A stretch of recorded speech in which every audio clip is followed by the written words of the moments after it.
what we're doing here. Period 4.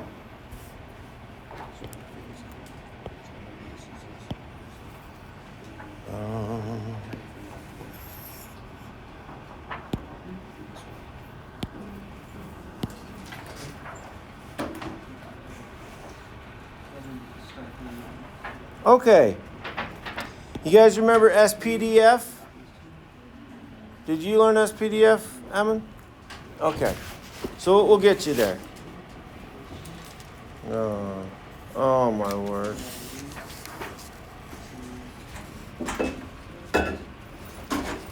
Okay, you better learn all this stuff. Okay, y'all with me? So hold on. We'll get there. We'll get there in a minute. We'll have time to do that in a minute. Let's make sure we understand. Well, let's make sure we understand this much, what we're learning today, and then we'll get you caught up. I know this sounds like Chinese if you wasn't here for it, but here we go.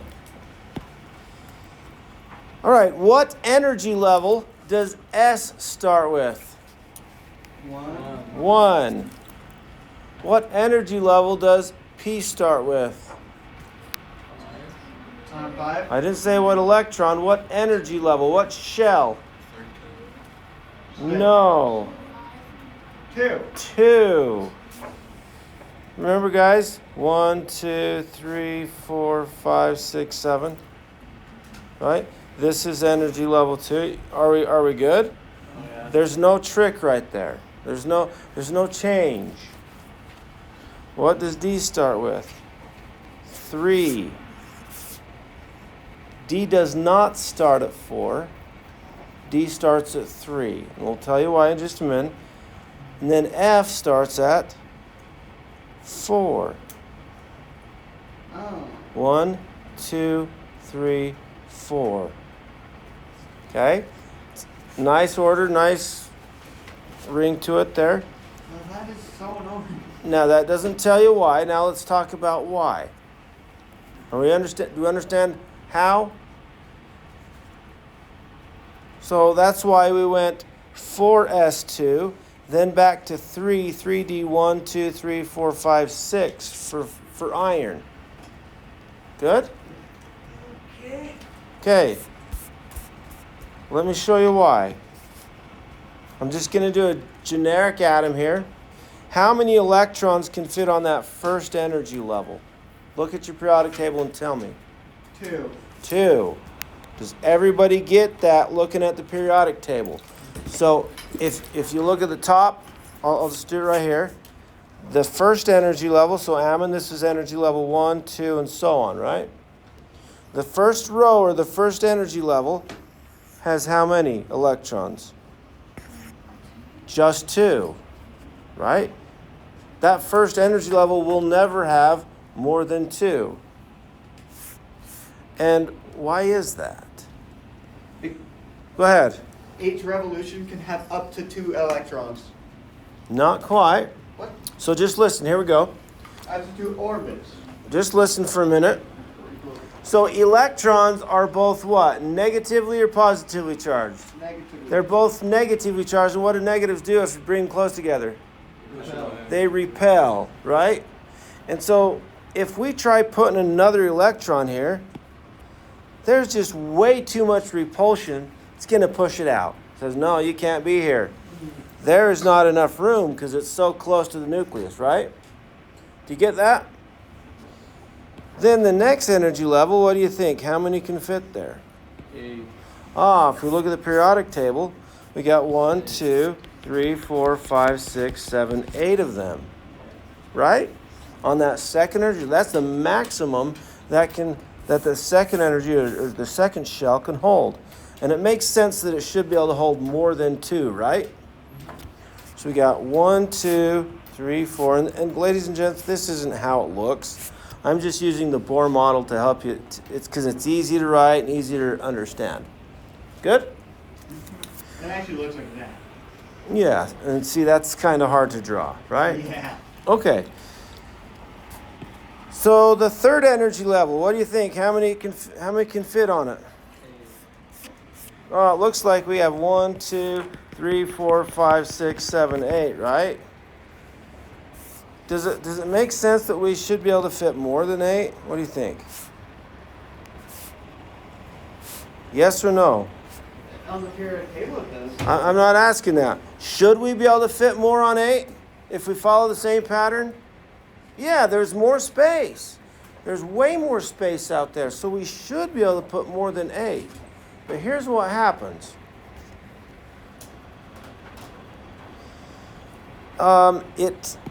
If an electron tries to go, let's say, right there, is there repulsion? Yes. Yeah, there's other electrons there, and they're saying, hey, buddy, you're going to have to spend some energy to be here, right? They don't worry about dollars, but they just worry about energy, right? You're going to have to spend some energy to be here. And, okay, the electron digs in his pocket and says, okay, this is how much I have. Can't quite go there. Well, he can. He has enough energy, but he looks around and says, okay, there's another energy level. It takes less energy to jump way out here, even though that takes a lot more energy than to be on the third energy level. So he jumps out here because there's no repulsion. Nobody's saying, hey, here's the fee to join our club, right? You with me? And so he doesn't do it right there. He goes right on that, on that fourth energy level, right there. It actually takes a little bit less energy to go to the fourth energy level than continue to fill up the third. And that's why. Are we good? They take the path of least resistance. Okay. No. Okay, yeah. And then, so we put the next two because there's not that much repulsion. There's a little bit if this guy jumps here, but not that much. But now there starts to be more repulsion once we get 2, right? And then they say, okay, rather than jumping out and paying the fee to be in their club in fourth energy level, they're going to say, okay, it's just as cheaper to go down here. 1, 2, 3, 4, 5, 6, 7, 8. How many can fit on this one? How many more than 8? 10. 10 more. How do we find that on the periodic table? Remember, D starts at 3, right? 1, 2, 3, 4, 5, 6, 7, 8, 9, 10. So how many can we fit on the third energy level? 18 total, right? Do you have to memorize that? No, you just have to know where these energies start. So we got 8 there, plus another 10 there. That's 18. What does the periods actually mean? Because I thought it just meant the energy level. Well, periods actually mean the properties repeat, right? Okay. For the first 20, yeah, that's what it did mean. For the S&P, that's what it does mean. Good? Are we good? All right. And same reason why this starts at 4. I'm not going to go through that because it's the same reason. So, but all you have to know is how to fill them. So once you have to get 20, then you go back to energy level 3, fill 10, and then what energy level is this one right here? It goes back to 4. This is energy 2, this is 3, this is 4. They still go in order. So this is 1 through 7 on the S. And this is 2, 3, 4, 5, 6, 7 on the P. And then on the D is 3, 4, 5, 6, still in order. And then on F is 4, 5. Good? Can you make sense of that? Or could you remember that? I know you could. Will you remember that? Wait. I'm waiting. I thought each orbital could only hold 2 electrons. Like it literally. That's right. Each orbital can hold 2. An orbital is not a shell. So like you talk about the energy levels because you're supposed to Yeah, and this right here, this is not an orbital. Oh, okay. That's a shell. Oh. That's an energy level. Shell, energy level, same thing, right? Oh, okay. Okay. The orbitals are right here. We got 2 for P, or sorry, S, 2 for S. No. 2 electrons, but 1 orbital, right? Yeah. And we have 6 electrons for P. 6 divided by 2 is 3 orbitals. 1, 2, 3, 4, 5, 6, 7, 8, 9, 10 electrons for D. 10 divided by 2 is 5 orbitals. Because you're right, they can fit 2 electrons per orbital. How many orbitals in F, guys?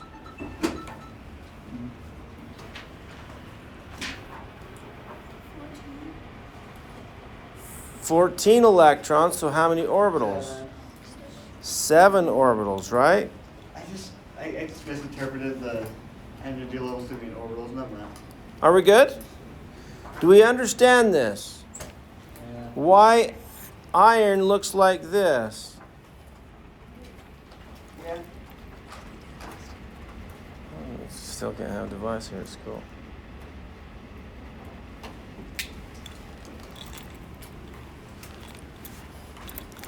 All right, are we good?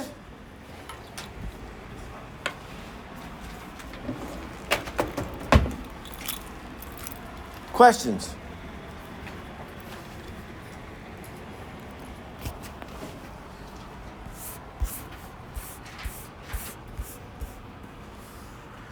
Should we try another one? Let's try vanadium. It's on your worksheet. V. Go ahead, try that.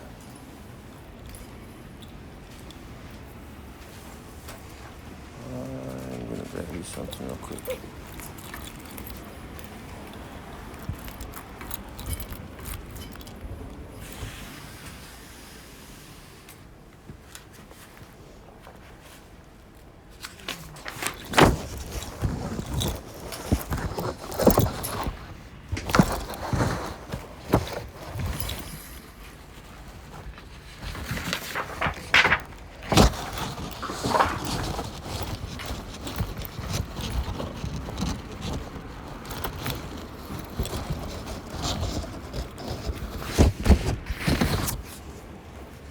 Do you want this for home?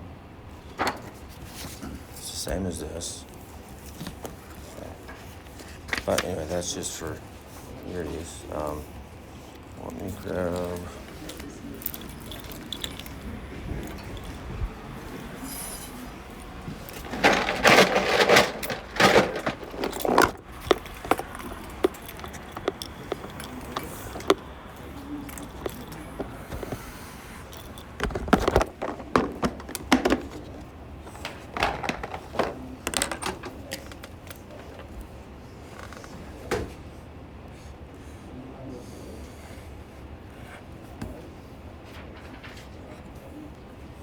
This is the S. Okay, that's the S subshell.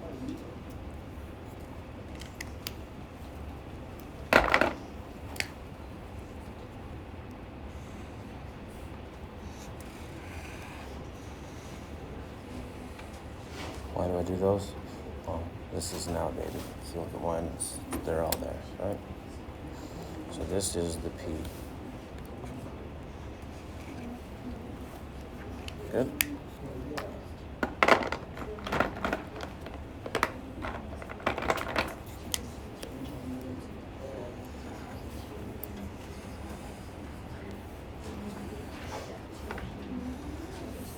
This is the D.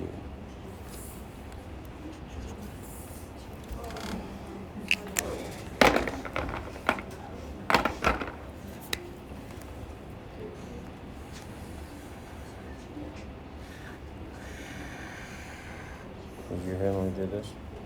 Were you here when we did this? Okay. And this is F. So those are the subshells. This is energy level 1, 2, 3, 4, 5, 6, 7. Except for what we talked about today. This one starts at 3, so 3, 4, 5, 6, right? Just for this group.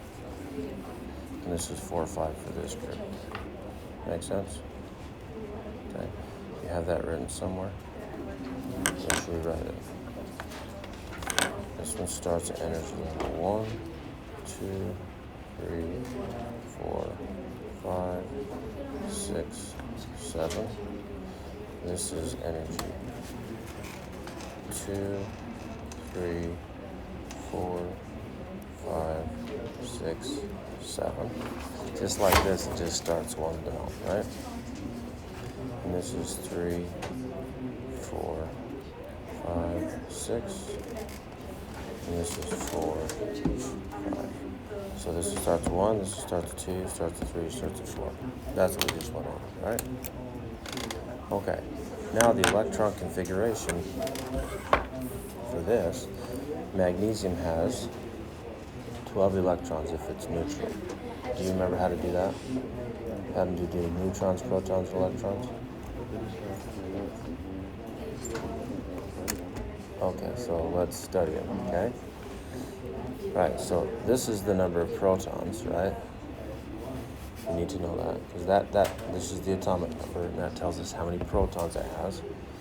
But if it's a neutral atom, protons are positive, electrons are negative. If it's neutral, that means that the net charge is 0. That means it has 12 protons and 12 electrons. 4 protons, 4 electrons, and so on. You with me? Okay. So this has 12 electrons because it's magnesium. And there's no charge here. Okay? So we're going to write on energy level 1. So it has 12 electrons. And if you think about this, like the table of electrons, this is electron number 1, this is electron number 2, 3, 4, all the way to 12. So we're just going to see where each electron lives. The first 2 electrons live on the first energy level, and this is the S group, right? So it's going to be 1s, and there's 2 of them. Looks like 1s squared, but that's how we write it, okay? Then electron number 3 and 4 live on energy level 2, also in the S, but there's 2 of them. You can only fit 2 of them. 1, 2, 1, 2, 1, 2, 1, 2, 1, 2, 1, 2, 1, 2 in the S. A maximum of 2. And then, so now we're here. Now we're going to go to 5 through 10. These are all in the same group, right? In the P group. Still energy 2. P. 1, 2, 3, 4, 5, 6. And we're not to 12 yet, so we keep going. If we just ended at 8, then we'll just count 1, 2, 3, 4, right? So there's 6, so it's going to be 2p6. And then after that, we go 11 and 12. That's energy 3. S. 1, 2. Does that kind of make a little bit of sense? Or no? What? I knew it was a 6, then my brain's like, kind of just like decided to toss it for a second. Okay, so yeah, 2, this is energy level 2, right? Or you can do it from here. This is the P group. So it's 2P, and we're going to count to 12, so we've got to count all of these. 1, 2, 3, 4, 5, 6. Good? Try that one. So phosphorus is right here, has 15.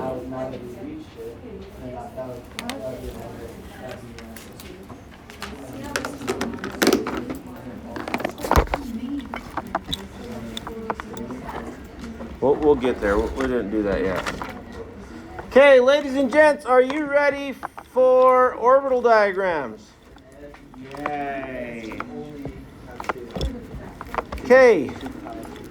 Give me your attention. So even though that you don't have a lot of practice, pay attention so that we don't get any further behind, right? Okay. Everybody with me? Do we have any questions? Can we do vanadium? Yeah. What does vanadium end with? 3D3. 3D3. Are we good? Okay. So hold on a sec here. We'll go over any of that later. Or do you have a specific question? Anybody? No? Okay, then I want you right here, guys, right here. Because I'm going to show you something different here. Unless you have a question. Do you have any questions? Okay, so do you have your notes out? Not yet, Janie. Do you have your notes out? Get your notes out. Write these in your notes, guys. Because until you get this down, this is kind of tough stuff. Because it looks like kind of a little bit like Chinese, right? It's a bunch of symbols and okay. So let's pay attention here. So next I want to talk about is orbital diagrams.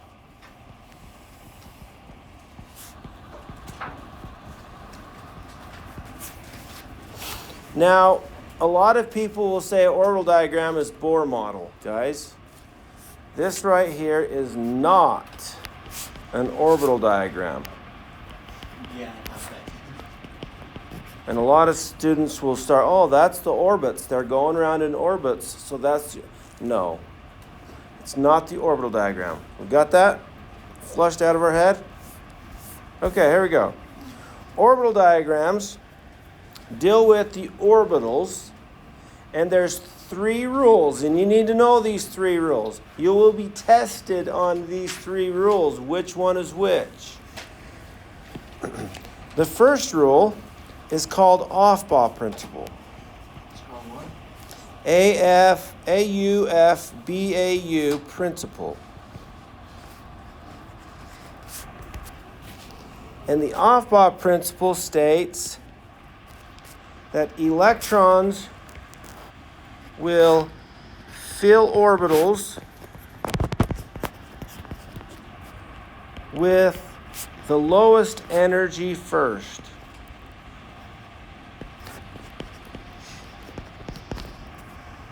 Or the lowest shell first, right?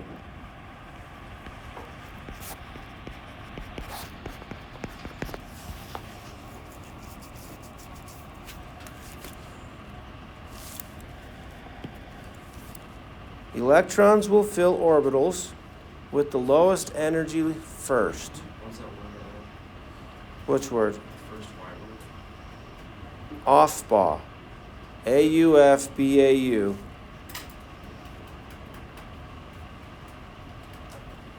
So basically, to sum it up, is go in order, guys. When we're writing the electron configuration, when we're writing the orbital diagram, we go in order. We start at electron 1, then 2, then 3, then 4, all the way to whatever we're going to. In order. Does that make sense? You can't skip. Okay, the next one is the Pauli exclusion principle.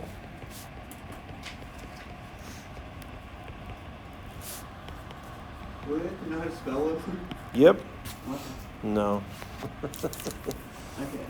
But write it down and practice it. Because if you don't know how to spell, then people say, oh, that's spelled wrong, you dummy. No, they won't, but no, I'm just teasing. So we just as well learn to spell them correctly since we're using it, right?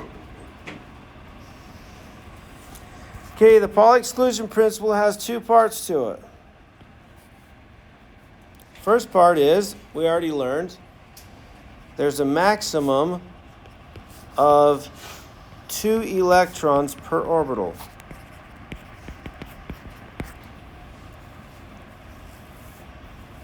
So here we're talking about orbitals, and we're still talking about orbitals, right? Hence, we call these the orbital diagrams. And the next part of Pauli exclusion principle states that if there are 2 electrons in one orbital, then the 2 electrons must have opposite spin.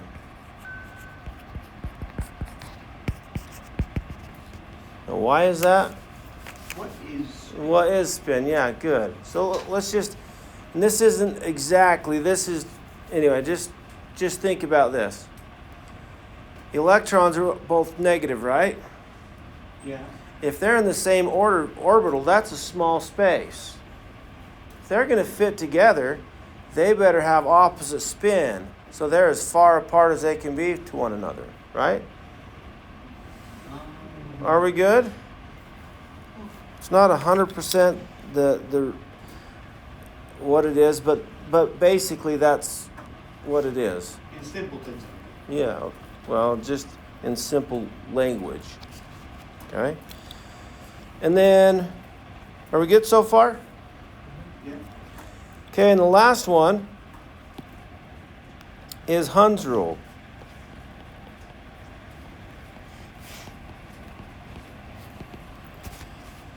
Hund's rule states that electrons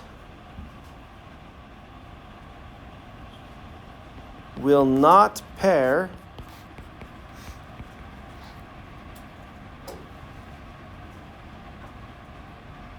until they have to.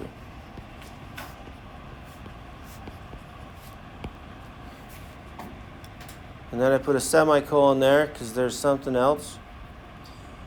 And they're going to keep the same spin until they pair.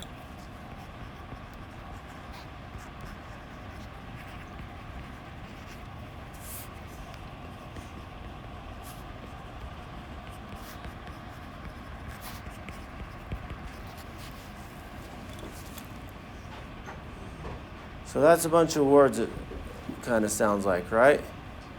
Yeah, I don't understand the last one at all. Yeah. So we'll go through it. As soon as you have these written down, we'll go through this.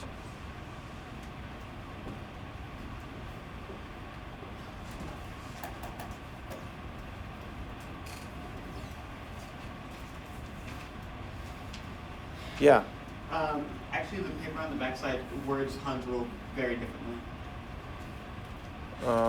Okay. Just say them. Yeah, I try to use words that make sense in my head. What does Hund's rule say on the back? It says one electron must occupy each orbital in a sublevel. Okay, stop. They must occupy each orbital in a sublevel. That means they don't want to pair. They're going to be all alone first. Basically what that means. Okay, keep going. Before a second electron occupies an orbital. It does not actually mention the spin for some reason. Oh, doesn't it? No, it does not. Okay. We'll look it up in the book and see what it says. But we'll just go with this for now. Okay, are we good? Ready to try one of these? You're going to have to do these, and we're going to start with oxygen. That's the bottom one on your worksheet. But I would do this in your notebook and then transfer it over just so that you have it. Okay, let's do oxygen because oxygen kind of shows pretty good all three rules. And it's simple. So before we do the orbital diagram, we need to write the electron configuration. If you can write the electron configuration, you will be able to do these orbital diagrams. They're basically the same thing. One's just a picture version. Okay? So what's the electron configuration for oxygen? 1s2, 2s2, 2p4. Okay, Darren's got this. What about the rest? Sorry. Wait. Do we got this, guys? Yeah, we just know Darren's going to just speak up, so we'll just let him. Okay. So here we go. So 1s2. So I'll just say 1s. So write this. And to show the orbital, we'll just draw a line over it. Now, how many orbitals does S have? 1. 2 electrons, but 2 electrons per orbital, so that's 1 orbital, right? Uh-huh. We went over this. Do we understand this? Okay. And there's 2 electrons in that 1s orbital, and they have to have what? Opposite spin. 1 up, 1 down. And that's how I draw it. an upward arrow, and I just do a half arrow just because it's simpler to draw that way. Are we good? What do you mean a half arrow? What does that mean? Oh. This is a full arrow. Okay. This is a half arrow. I didn't even notice. Okay. Then 2s, since it's s, also just has one orbital. Good? And there's 2 electrons, so an up spin and a down spin.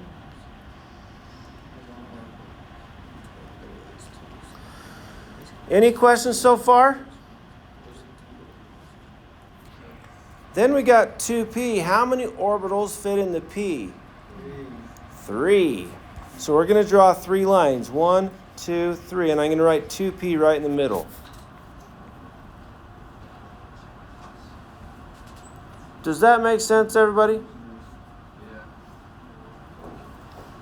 All right. How many electrons? So Aufbau principle means we're going to start at the first.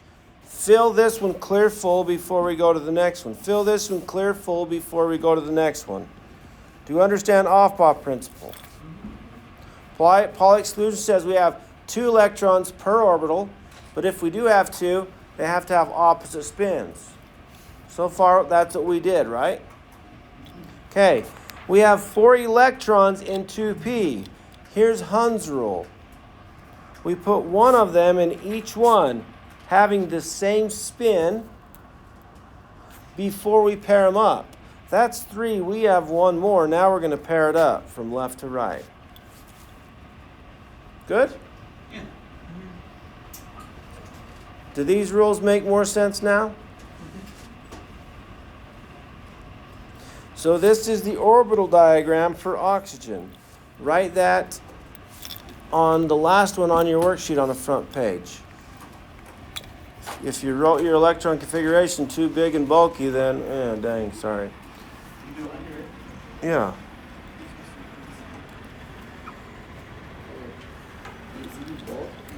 In this form and that form on all these? Yeah, it says longhand electron configuration and the orbital diagram. Okay. So do the orbital diagram right here. Okay.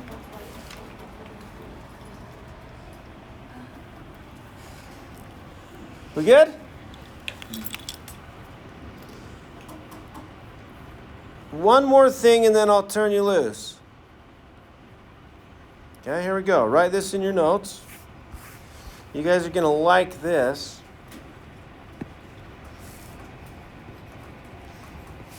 Shortcut electron configuration.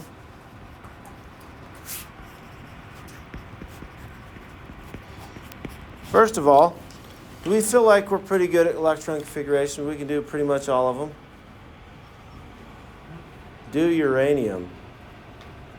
Number 92. It's like, ugh. No, don't do it yet. I could do it. Can you do it? It'll take a long time to get. Okay. Let's learn the shortcut method first so that we can do those real long ones. Okay? The shortcut method wouldn't do a whole lot for some of the littler ones. But here we go. Shortcut method is, if we look at our periodic table, I'm going to erase this for a little bit.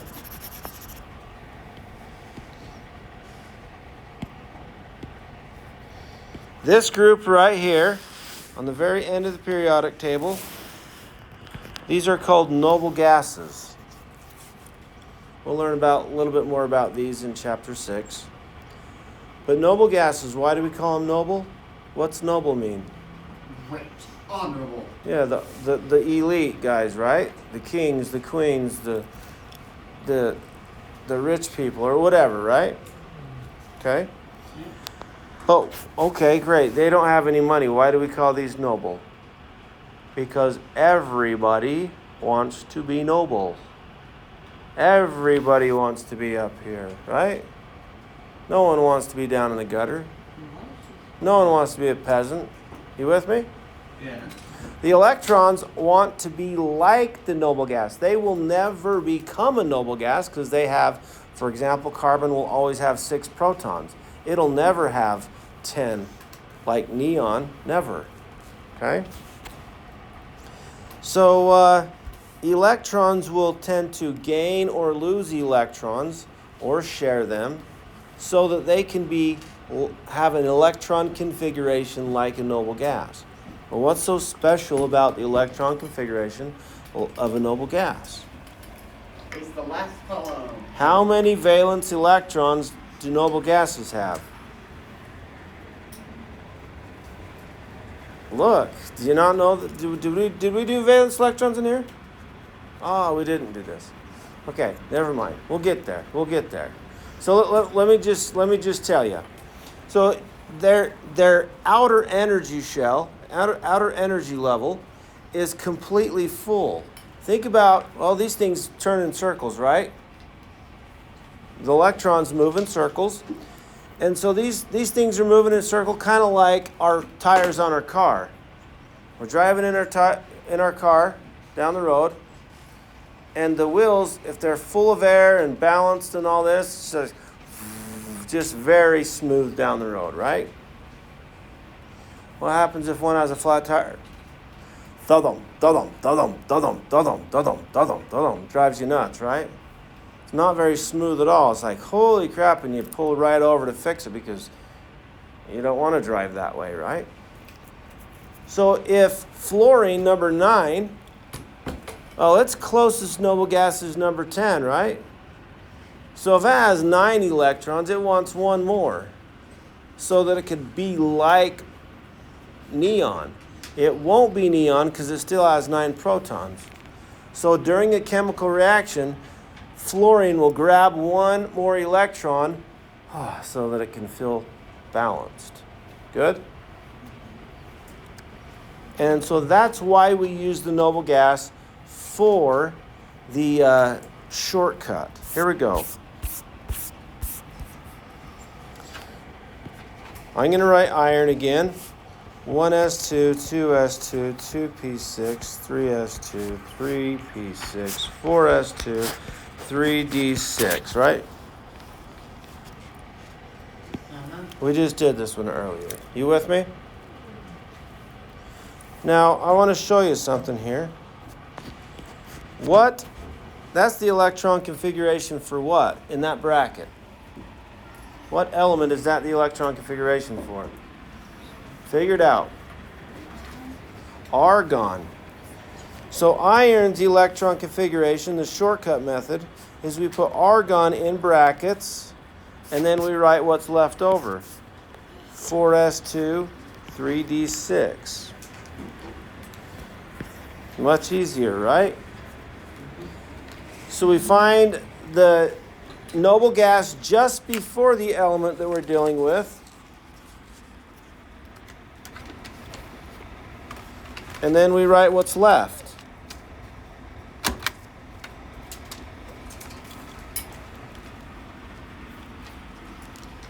Oh, sorry. We good? Okay. On this worksheet, though, it says write the longhand electron configuration. But on the test, I might say, give me the shortcut. Should we write the shortcut for uranium? Sure. Uranium is 92. So I'm not even going to write the long cut or the longhand. What's the noble gas just before number 92? 86. Does everybody get that? And what one is it? Radon. Radon. So we write radon in brackets. Now we're on 87. 87 and 88 is what? Energy level. 7. And what subshell? S. And how many? 2. Then we go to 89, which is what energy level? 6.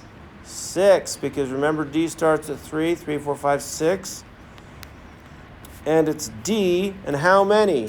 10. Uh-oh, be careful. We only count to 92. Oh. So we count 89, and what's after 89? What number's after 89? 8. 90, which is in F. So we're only going to have one in the S6D. And then we go to what? What energy level? 5, because we're in the second row in the F. 5F, how many? 3. 3. Are we good? So it gets a little bit icky toward the end for the big ones, right? But there we go. That's perfectly done. 765, nice. Good? Good.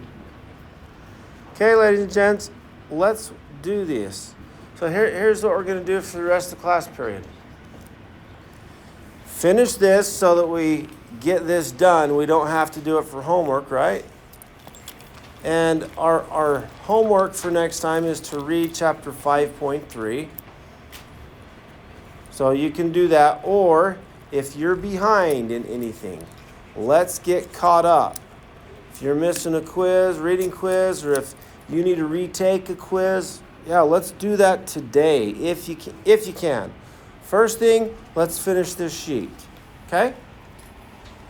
And the rest of the day is makeup. So that's like 35 minutes left.